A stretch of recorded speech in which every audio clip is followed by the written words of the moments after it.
시청자 여러분 안녕하십니까? VOA 뉴스투데이 시작합니다.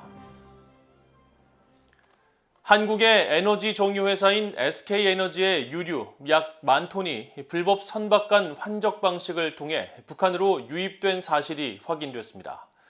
SK에너지 측은 북한행 가능성을 미리 파악할 수 없었다고 해명했지만 유류 목적지가 공해상으로 표기되는 등 허술한 정황이 있어 관리를 더 철저히 해야 했다는 지적이 나옵니다.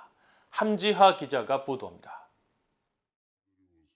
최근 유엔 안보리 대북제재위원회 전문가 패널이 공개한 두 건의 선화증권, 즉 선박을 통한 물품 거래 내역입니다.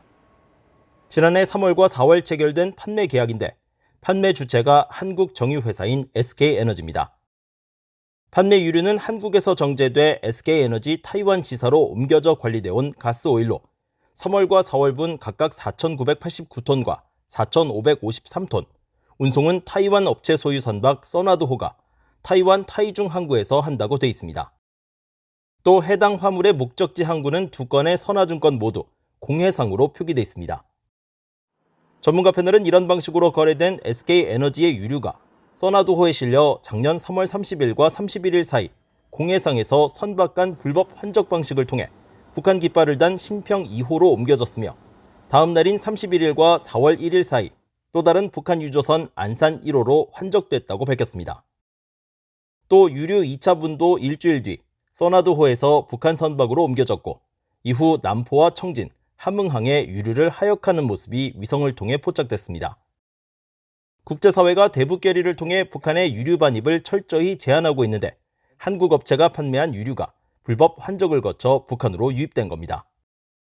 SK에너지 관계자는 28일 BOE에 물건을 판매할 땐 FOB, 즉 본선 인도 조건에 따라 물품의 최종 목적지가 어디인지 확인하지만 대용량으로 판매되는 석유 제품은 목적지를 중도에 바꾸면 확인할 방법이 없다며 대북 제재 위반 책임을 부인했습니다.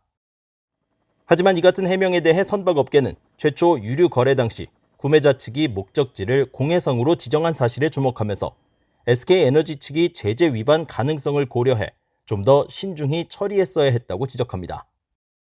통상적으로 하이시로, 즉 공해상으로 표기하는 것은 특정 장소에 장기 조업으로 하는 그 원양어선을 상대로 하는 경우가 많습니다. 그렇지만 이런 경우 대만에서 이루어지는 것은 짧은 거리이기 때문에 목적지를 하이시로 하는 것은 의미가 없는 거죠. 이동근 대표는 또 SK에너지가 판매한 유류가 실제 인근 해역의 선박들에 주유하는 것과 같은 종류의 연료인지도 더 면밀히 살펴볼 필요가 있다고 말했습니다. 만약 선박에 주유할 수 없는 유류 제품을 판매한 것이라면 공해상이라는 목적지에 더욱 의구심을 가졌어야 한다는 겁니다. 미국 정부는 북한 정권의 대북 제재 회피 구멍을 줄이기 위해 각국 정부와 업체에 철저한 관리를 당부하고 있으며 특히 개도국을 중심으로 미국의 민간 기관을 통해 다양한 교육 프로그램을 제공하고 있습니다. 미국 재무부는 특히 지난 2019년 국무부 해안경비대와 합동으로 발표한 북한의 불법 선적 행위에 대한 주의보에서 각 화물 수령인과 거래 대상은 북한 유조선에 유류를 공급하지 않도록 하고 정유회사는 그 공급망에 속한 회사들의 실사를 의무화하도록 해야 한다고 명시하고 있습니다. 제재 전문가인 조슈아 스탠튼 변호사는 이번 사안과 관련해 유엔 회원국들의 제재 위반을 막기 위해 보다 철저한 감시와 실사 강화가 요구된다며 관련국과 업계가 의도치 않은 제재 위반에 연루되지 않도록 주의할 필요가 있다고 말했습니다. VOA 뉴스 함지하입니다. 미국의 인권단체들이 한국에서 대북전단 살포가 재개됐다는 소식에 대북전단 금지법의 폐지 필요성을 강조했습니다. 이 법이 한국 헌법은 물론 표현과 정보의 자유를 보장하는 국제법에도 어긋나는 만큼 한국의 새 정부와 국회가 법을 개정하거나 폐지해야 한다는 지적입니다.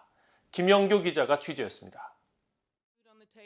국제인권단체 휴먼 라이츠 워치는 한국 내 탈북민 단체가 대북전단 활동을 재개했다는 소식에 대해 표현의 자유 보호와 북한 주민들의 알 권리 차원에서 정당한 권리라고 밝혔습니다.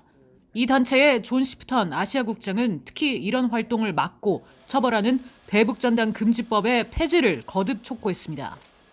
It should be changed because it's a violation. I mean, if enforced, it represents a violation of freedom of expression. Could it be amended, changed, reformed? That's another option. Not repealed, but perhaps limited.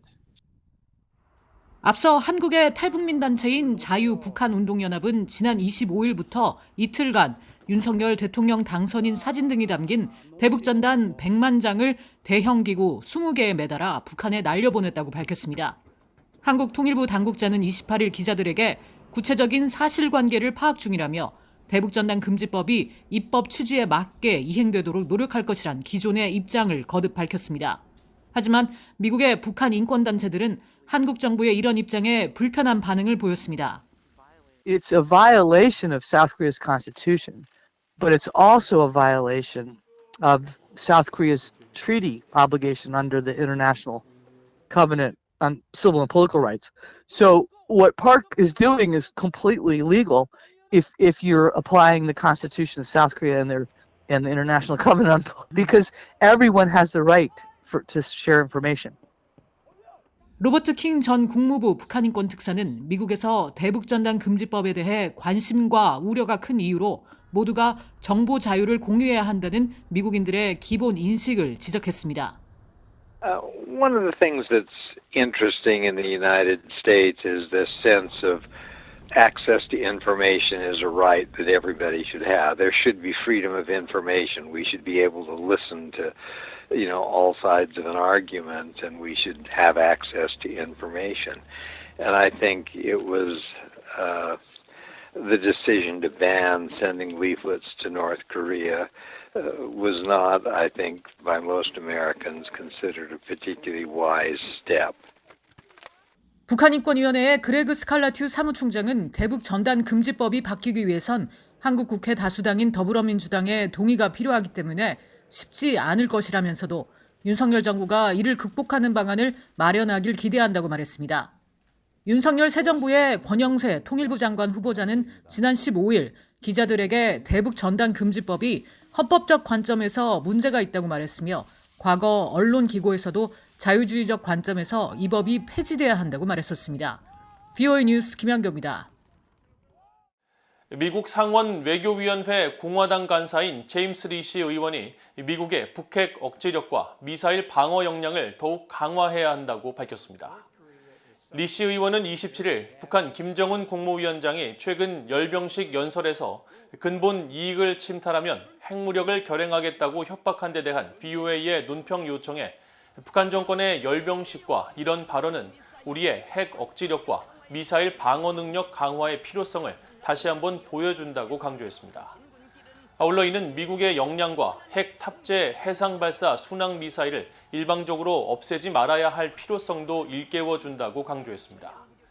바이든 행정부는 최근 발표한 2023 회계연도 예산안에서 핵 위기를 고조시키지 않겠다는 정책 기조 아래 해군의 핵 탑재 해상 발사 순항 미사일에 대한 지원 중단 방침을 밝힌 바 있습니다. 리시 의원은 또 북한 정권의 이번 열병식은 북한의 어떤 공격도 억제하고 물리칠 준비태세를 갖추기 위해 동맹국들과 긴밀히 협력할 필요성도 다시 한번 보여준다고 말했습니다. 북한 지도부의 미사일 실험은 기술적인 진전보다 정치적 계산에 따라 주도되고 있을 가능성이 있다고 미국의 전직 관리가 밝혔습니다. 반 벤 디펜 전 국무부 국제안보 비확산 담당 수석 부차관보는 28일 미국의 북한 전문 매체 38로스에 기고한 글에서 북한 정권이 지난달 24일 기존의 대륙간 탄도미사일 ICBM인 화성 15형을 시험 발사하고도 신형인 화성 17형으로 속였을 가능성이 있다며 이같이 말했습니다. 이어 대부분의 국가는 미사일 개발과 관련해 과거 실패의 원인을 분석하고 해결하기 위해 충분한 시간을 갖지만 북한은 지난달 16일 최초 화성 17형 발사 실패 후 일주일 만에 발사가 성공했다고 주장했다며 이는 실패 원인을 진단하기에는 충분하지 않은 시간이라고 지적했습니다. 앞서 한국 국방부도 국회 보고에서 북한 정권이 화성 17형 ICBM 시험 발사 실패를 만회하고 내부 결속을 다지기 위한 목적으로 영상을 짜깁기에 미사일 기종을 속여 발표한 것으로 보인다며 비행 특성과 그림자, 기상, 기술적인 요소 등 여러 근거를 제시했었습니다. 반 벤 디펜 전 수석 부차관보는 북한 지도부가 실제로 화성 15형을 17형으로 기만했다면 이는 외부의 ICBM 능력을 과시해 관심을 끌고 내부적으로는 주민들에게 발사 성공이라는 정치적 메시지를 전달하기 위한 목적이었을 것이라며 기술 진전을 위해 앞으로 추가 미사일 시험을 할 가능성이 있다고 전망했습니다. 북한과 연계된 해커 집단이 지난 2월 에너지와 군사 관련 기술을 보유하고 있는 회사를 공격했다고 미국의 사이버 보안업체 시만텍이 밝혔습니다. 시만텍은 27일 북한 연계 해커 집단인 스톤플라이가 지난 2월 에너지와 군사 분야를 전문으로 하는 한 공학 기술 회사를 공격했다면서 이 회사의 컴퓨터 18대를 손상시키고 정보를 빼내기 위해 백도어, 즉 관리자 몰래 컴퓨터와 암호 시스템에 접근하도록 하는 악성 코드를 설치했다고 밝혔습니다. 그러면서 스톤플라이가 민감한 지적 재산을 얻기 위해 전문성이 높은 회사들을 대상으로 사이버 공격을 지속하고 있다고 경고했습니다. 시만텍은 또 스톤플라이가 에너지와 항공우주, 군사 장비 등 전략적으로 중요한 분야의 정보를 훔치기 위해 고도로 선별된 대상을 공략하고 있다며 민간 기술뿐 아니라 첨단 무기 개발에 응용할 수 있는 기술을 포함해 군사 분야의 기술을 주로 노리고 있다고 지적했습니다. 이 업체는 그러나 보안상 스톤플라이의 공격을 받은 회사 이름과 국가, 피해 상황 등 자세한 정보는 공개하지 않았습니다. 이상으로 VOA 뉴스투데이를 모두 마칩니다. 시청해주신 여러분 고맙습니다.